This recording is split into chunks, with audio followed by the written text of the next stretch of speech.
true love ko si Afam. Good morning sa lahat ng viewers and listeners na iyong programa. Nakahiligan ko ng pagbabasa at pakikinig ng mga real life story at isa sa duman sa wall ko ang napublish mo na nagustuhan ko. Sana ma-inspire ko rin kayo sa story ng buhay ko. Tubong Mindanao ako mula sa mahirap na pamilya. Pinanganak na mahirap, lumaking mahirap at syempre hindi ako papayag na mamamatay akong mahirap. Hehe, kidding aside. I'm Hannah, 55 years old now, currently living here in Canada. Married to a Canadian named Hilton. May 5 anak kami, 3 girls, 2 boys. Bago tayo pumunta sa exciting part, balikan muna natin ang panahong puro hirap at kabiguan ng tinanas ko. Yung panahong sobrang relate kami sa salitang isang kahig, isang tuka. Napakahirap maging mahirap, yung kakain ka ng kanin isang beses ang araw, tapos asin ng ulam o kaya ay bagoong. Ilang taong puro pagtitiis ang ginawa namin. Tuwing may magkakasakit sa amin ay pinapanood na lang namin ang isa't isa dahil wala kaming magawa. Niwan ang maipambili ng kahit isang butil ng gamot. Pagtulong ko ng 15 ay naglakas loob akong mamasukan sa syudad. Kahit paano ay nakakapagbigay ako sa mga magulang ko. Kahit paano ay nai-arouse nila ang gutom sa maghapon. Mabait ang mga amo ko. Sa tuwing umuwi ako sa amin ay binibigyan nila ako ng groceries. Minsan bigas para may maipasalubong ako sa pamilya ko. Tumagal ako sa mga amo ko dahil mabait sila sa akin. Hindi ko rin sila iniwan. Umabot ako ng 5 taon sa paninilbihan sa kanila. Dumating yung time na nagkaroon sila ng bisita. Nagbakasyon kasi ang mga anak ng amo ko na galing ibang bansa kasama ng kani-kanilang pamilya. Puro afam ang nakapangasawa sa mga anak ng amo ko kaya maayos at maganda ang pamumuhay nila. Kasamang nagbakasyon ng mga anak ng amo ko ang bayaw nilang si Hilton. Doon ko siya unang nakita at nakilala na din.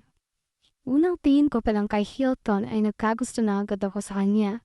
Napakagwapo niya, blue eyes, makisig ang pangatawan. Yung tipong makalaglag panty, ika nga. Nahihiya ako sa tuwing nagkakalapit kami ngunit lihim ko siyang tinititigan sa malayuan. Ewan ko pero nalawat first sight ata ako sa kanya. 20 anyos na ako noon at hindi sa pagmamayabang ay maganda ako, ayon na din sa mga taong nakapaligid sa akin. Maputi at makinis din ako. Kadbi-gabi lang ay pinapandaan ko noon na sana magustuhan din ako ni Hilton. At boom! Dininig ni Lord ang prayers ko. Dahil di nagtagal ay unti-unti na siyang lumalapit at nakikipag-usap sa akin. Isang araw, nakwento din sa akin ng amo ko na may gusto daw akong makilalang mabuti ni Hilton. In short, gusto niya akong i-date. Hihi, kilig yarn. Doon nag-umpisa yung panliligaw sa akin ni Hilton. Hanggang sa sinagot ko na din siya. Aba, patatagalin pa ba?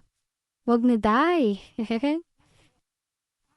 Dumating ang araw na kinailangan ng bumalik ni Hilton sa Canada. At nangakong babalikan niya ako para pakasalan at isama pabalik sa kanyang bansa. May kipit kong pinanghawakan ng kanyang pangako at thanks to God dahil tinupad niya lahat ng iyon. Moment of truth. Kinasal kami dito sa Pinas at sinama niya ako sa Canada and from then on ay dito na kami nag-for good at bumuo ng pamilya.